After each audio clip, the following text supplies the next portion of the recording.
All right, we are on air. Happy Thursday, September 14th, everybody. This is one day before the next release of Backdrop, version 1.8 comes out tomorrow, and we're all very excited about it. This week in our weekly meeting, couple of quick announcements. PMC members hopefully have all signed and returned the fiscal sponsorship agreement back to the Conservancy, so hopefully we'll be getting that underway. We are going to skip new contributors and new projects this week and dive directly into Backdrop progress instead. So Nate, do you want to take it over? Yeah. So, so Backdrop 1.73 is the next bug fix release. It'll be coming out tomorrow at the same time as 1.8. Anything that doesn't get into 1.73, we've made a new 1.81 bug fix release, and kind of like all subsequent fixes for bugs will go into the 1.81 release. For 1.73, the only really major item that we'd like to knock out for sure is issue 2806, which is an issue with drop buttons and some styling that makes them overflow their containers. And so that issue has a pull request by Opie right now, and some further review would probably still be beneficial there, but probably by the end of today we need to get that merged in so that it'll be in the 1.73 bug fix release.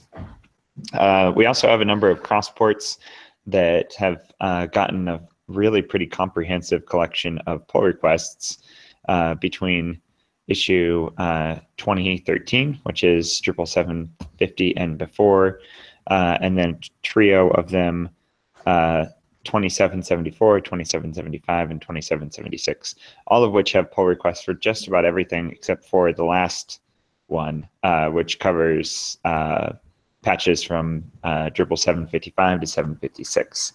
So a lot of PRs that need review right now on those things, although it would be great to have them in 1.8. Like, the importance of having them in is not that great, because we could always just put them into 1.81. We do typically have another bug fix release fairly shortly after doing any minor release, just to clean up any bugs that have been found in the wild.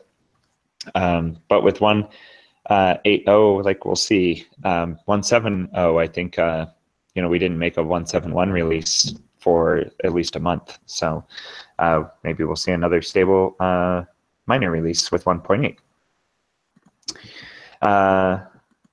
Anyway, for focus right now, actually, we still have the 1.73 issue tracker milestone, and that's where most of the issues are that we're working on for today and tomorrow before the release are happening, because at this point we're not adding in new functionality, it's all just bug fixes.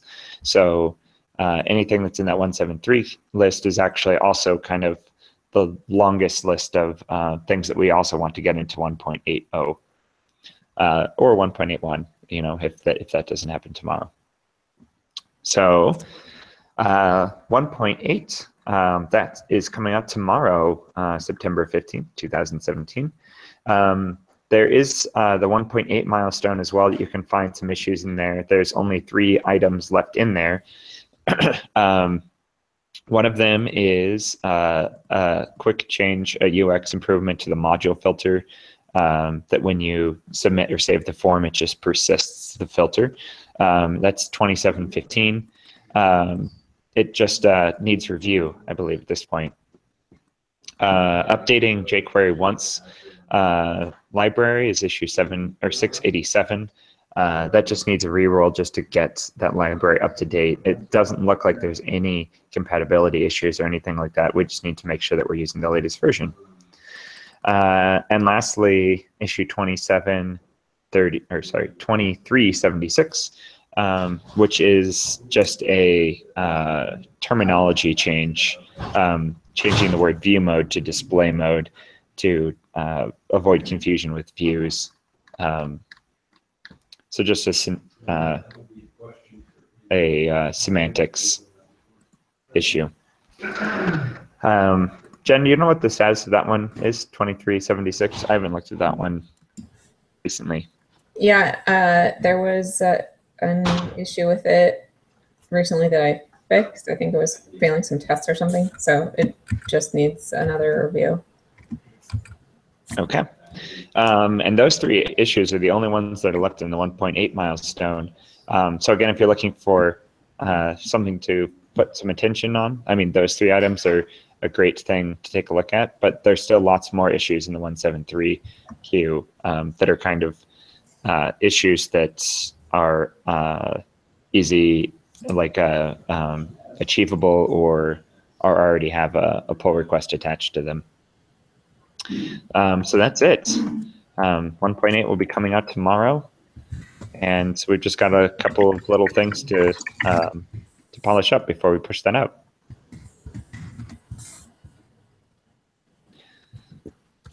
Ta-da! So I'm looking at this drop button fix issue. And so the latest problem is we got the drop buttons fixed, but because they're absolutely positioned on the right-hand side in the views interface, when the page gets responsive, the drop button sits on top of the label for the section where the problem is, each view section. And so OP had another recommended fix that was changing the way views were rendered, but I saw the code change. It looks super minimal. I don't know if it actually fixes the problem because it's in a separate pull request as the views one. But another thing I was thinking of, if that doesn't fix the problem for some reason, it might, and we'll just put them together and test it. If it doesn't fix the problem, we could also just change the breakpoint for the views display. Interesting. So that we, rather than having 3 columns on tablet, we could switch to 1 column or even 2 columns or something. And that might be a better way to solve it. Like if we move to the right-hand column below, that's kind of the more advanced set of settings. Maybe that would be fine to have a 2-column layout there instead. Yeah, we also could not include the fix that we made it so the drop button is always as wide as its widest child. And that's why, because the word edit is not a particularly wide word, but then there's also delete or rearrange and those words that increased the width of the button in the views interface. We also could just not include that change. Like I'm not actually, there hasn't been a lot of feedback as to whether or not people thought that was a positive change or not. Like OP seemed to kind of like it, I guess, but that's definitely something else that we can go back on to prevent causing any kind of new regressions. Okay. I actually really liked that change because it didn't make the drop button like move away from your cursor when you clicked on it, which I thought was the objective, kind of a usability improvement, even though, and also an aesthetic improvement. But yeah, I don't know. I would love to see a fix for this again. Actually, but in the latest minor release, we sort of broke it. So we need to fix it somehow. Right. I'm glad we have lots of possible solutions. If we remove this now, we can add another fix in the future that would put back the width to set to max width at the same time we fix this views UI issue if we wanted to. We could also figure out breakpoints now and then put them back. That worked. So I don't know. It's good we have options. I don't know which way you think would be best. I think, okay, so path forward, I'll put together the 2 PRs that OP's provided and see if they fix the problem together. And if so, we'll just commit that, I guess. And then if not, we can review other options. Yeah. Perhaps we should just go with what we have, because it's there and it's ready. And if it's all just, compromises between, one small set of downsides versus another small set of downsides, all of them are better than our current situation, which is the drop buttons like flying off the right-hand side of the views user interface. Yeah. So, okay. All right. Well, let's continue. Just kind of checking out what is in the current pull requests, and if they're usable, then we could just bring them right in. Okay. If they need to be split up, then let's work on that. Okay. Sounds good. Okay. Yep. Well, All that's right. it. Well, thanks guys for watching now, and anyone who watches later, if you want to help us work on these issues, go ahead and take a look at the 1.73 milestone and help us review things that are in there. You can also take a look at the 180 milestone. 3 major issues for 1.8, a handful for 1.7. Anything that looks like it's close might get in. Anything that doesn't will bump to the next milestone. So anything Mark needs review would be where we should put our attention today. Yep. Okay. Well, thanks everybody. We'll talk to you guys next week. Bye.